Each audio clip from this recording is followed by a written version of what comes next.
लखनऊ से बड़ी खबर, जहां पर यूपी विधानसभा के लिए नेता प्रतिपक्ष के नाम का ऐलान हो गया है। आपको बता दें कि पूर्व विधानसभा अध्यक्ष माता प्रसाद पांडे को नेता प्रतिपक्ष बनाया गया है। तो माता प्रसाद पांडे को उत्तर प्रदेश विधानसभा में नेता प्रतिपक्ष बना दिया गया है।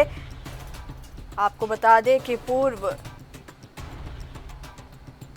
विधानसभा अध्यक्ष रह चुके हैं माता प्रसाद पांडे। समाजवादी पार्टी ने माता प्रसाद पांडे को उत्तर प्रदेश विधानसभा में नेता प्रतिपक्ष बनाया है। आपको बता दें कि नेता प्रतिपक्ष की रेस में इंद्रजीत सरोज, रामअचल राजभर और तूफानी सरोज के नाम चल रहे थे, लेकिन सपा मुखिया अखिलेश यादव ने विधानसभा में अपना उत्तराधिकारी पूर्वांचल से आने वाले ब्राह्मण चेहरे माता प्रसाद पांडे को बनाया है।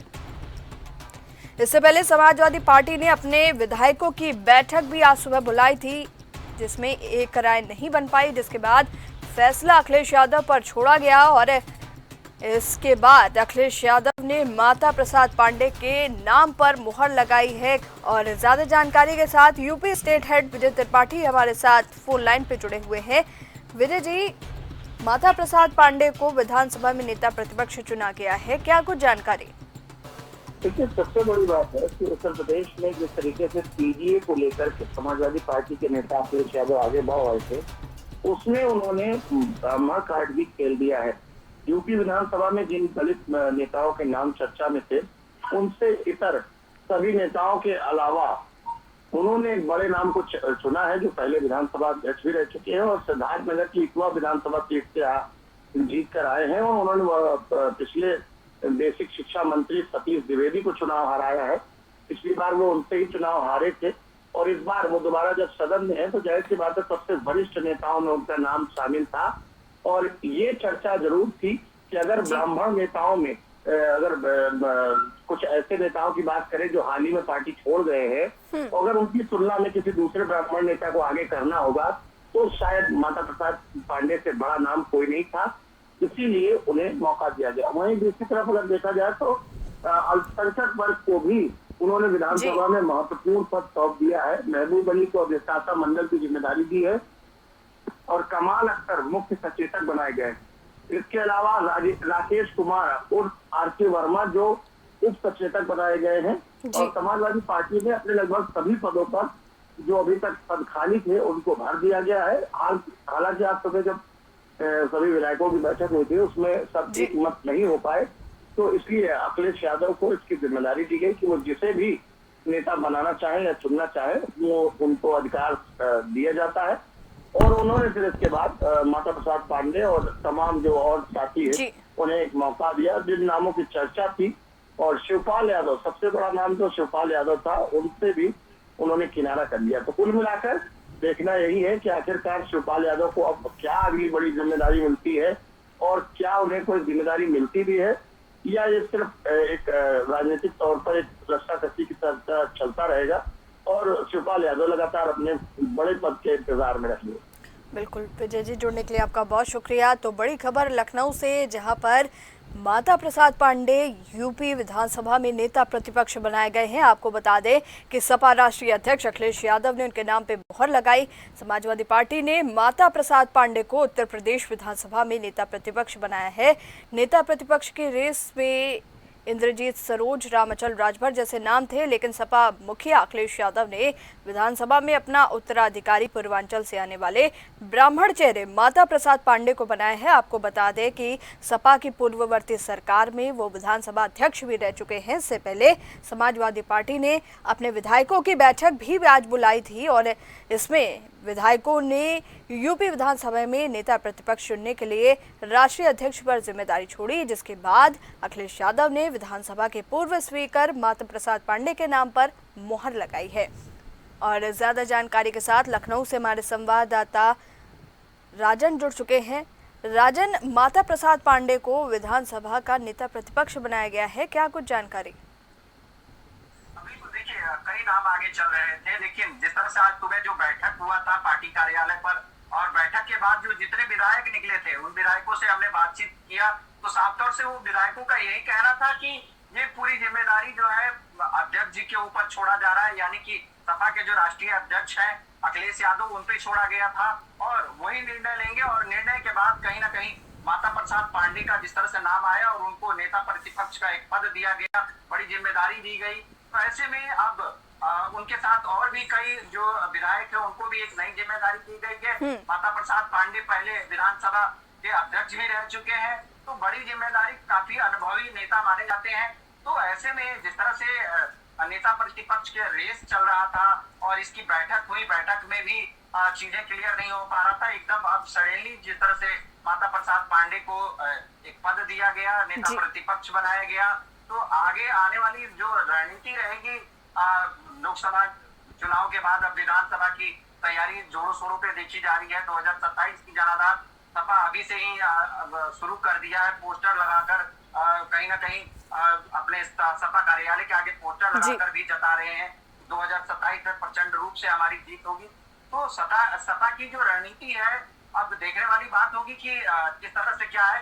फिलहाल इसमें देखा जा रहा है कि शिवपाल सिंह यादव को एक नाम उनका भी आ रहा था, लेकिन उनको कहीं ना कहीं अभी किनारे कर दिया गया है। तो किस तरह से अब आगे उनके लिए क्या रहेगी सीट, ये भी देखने वाली बात रहेगी। बिल्कुल राजन, जिस तरीके से अगर हम माता प्रसाद पांडे की बात करें तो बड़ा ब्राह्मण चेहरा है ये सपा का, और इसके साथ ही पूर्वांचल से ये आते हैं। क्या कुछ मैसेज देने की कोशिश है पूर्वांचल में, क्योंकि कई सीटें ऐसी हैं पूर्वांचल की जहां पर बीजेपी का प्रभुत्व ज्यादा है?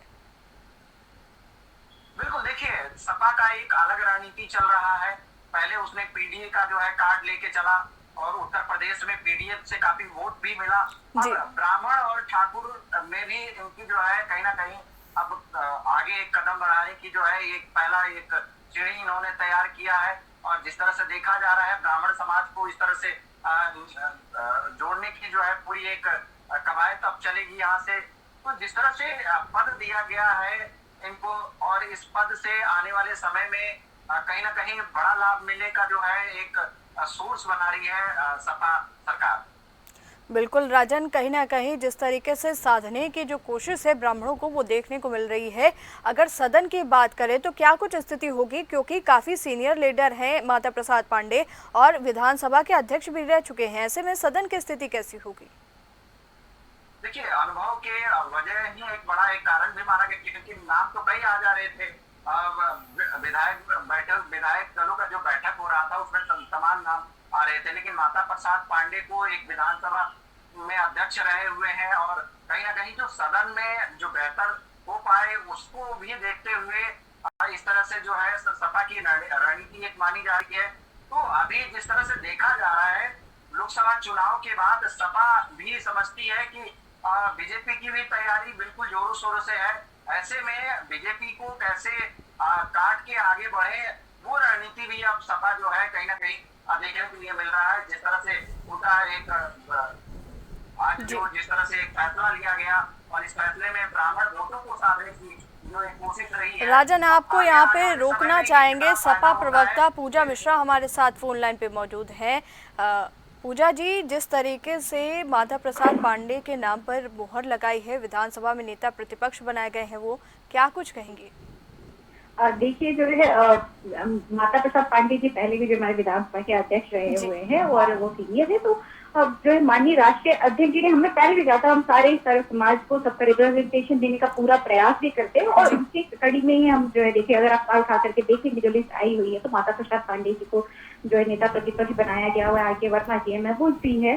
तो हम जो है मुद्दों को उठाने वाले, वो वैसे भी जो माता प्रसाद पांडे जी विधानसभा के अध्यक्ष रह चुके हुए हैं, वो काफी एक्सपीरियंस है, सीनियरिटी के हिसाब से भी वो काफी सीनियर है। तो मुझे लगता है कि जो पार्टी का बहुत बेहतरीन डिसीजन रहा है और कार्यकर्ता और हम उसका स्वागत करते हैं। जी पूजा जी, जिस तरीके से जब तक अभी अखिलेश यादव को हमने नेता प्रतिपक्ष की भूमिका में देखा है, एक मजबूत विपक्ष के रूप में सपा उभरी है। आगे जिस तरीके का जो उनका उत्तराधिकारी बनाया गया है माता प्रसाद पांडे को, किस तरीके का उनका कार्यकाल होने वाला है, कौन सी आपकी प्राथमिकताएं होंगी? देखिए जो है माता प्रसाद पांडे की समाजवादी पार्टी के जो मुद्दे हैं, जो जमीनी मुद्दे हैं, जिस तरीके से जो है रोजगार का मुद्दा उत्तर प्रदेश में बिल्कुल पूरी तरीके से है और यहाँ पे भी बरसात चल रही है तो बाढ़ का मुद्दा है।